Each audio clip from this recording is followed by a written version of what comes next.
kui me kaasasime Series A fundingut, siis meie juurde tuli ka üks VC, kes ütleski meile, et kuule, et näed, siin on meie pakkumine ja võtke see nagu kohe vastu, sest et siis te ei pea kellelegi hakkama seletama, et te olete nagu paar, et ta pani meid nagu kuidagi surus nurka või pani meid halvasti tundma sellega, et me oleme paar või, et see oli nii imelik. Could I have a glass of water?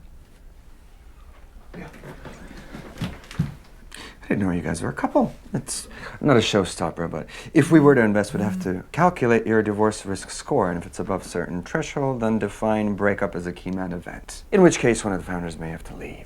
Et jah, nendest investoritest ma arvan tuleb kauge kaarega mööda kõndida, kes paneks sellise termini nagu, et sa ei pea olema nagu nii raha näljas, et selliseid nõudmisi aktsepteerida. Kõige halvem näide, mis ka nagu põgusalt seal filmis puudutust leidis, kindlasti oli minu kogemus ühe Londoni VC-ga. We can do things that most VC firms can't.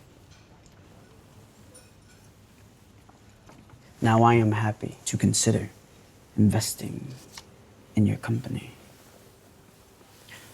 Just know we take pride in doing very thorough due diligence on our founders.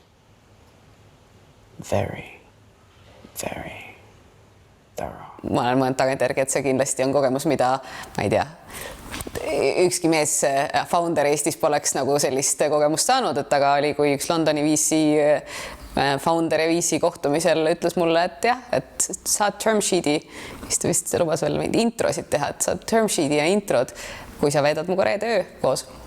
Et üheaastase lapse ema, lihtsalt founder, mõttes, et see oli kõige alandavam hetk vist minu elus, et selles mõttes loomulikult selle inimesega ma enam ei rääkinud ega selle firmaga rohkem, kui et ma andsin nendele ühel hetkel tagasidet selle juhtumi kohta ja nad võtsid see väga tõsiselt. Ma eile käisin just ühes koolis esinemas, umbes 340 õpilast oli vist auditooriumis ja siis pärast seda esitlust tuli ka minu juurde üks noor tüdruk, kes ütles mulle et tal on mõlemad vanemad ettevõtjad, et tema tahab hästi ettevõtjaks saada, aga samas ta nagu kardab, et ta näeb ka, et see ettevõtlusmaailm on nagu hästi maskuliinne ja ta kardab ka nagu tegelikult, ta ütleski mulle reaalselt, et ongi nagu selline hirm mingi diskrimineerimise ees või aga siis ma ütlesin talle, et vahet ei ole, et kõik inimesed, kes kunagi peaksid halvasti kohtlema, nagu mine ja jookse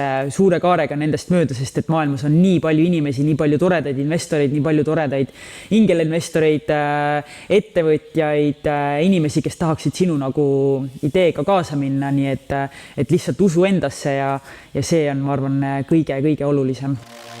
Juba väiksena ma unistasin sellest, kuidas saada suureks.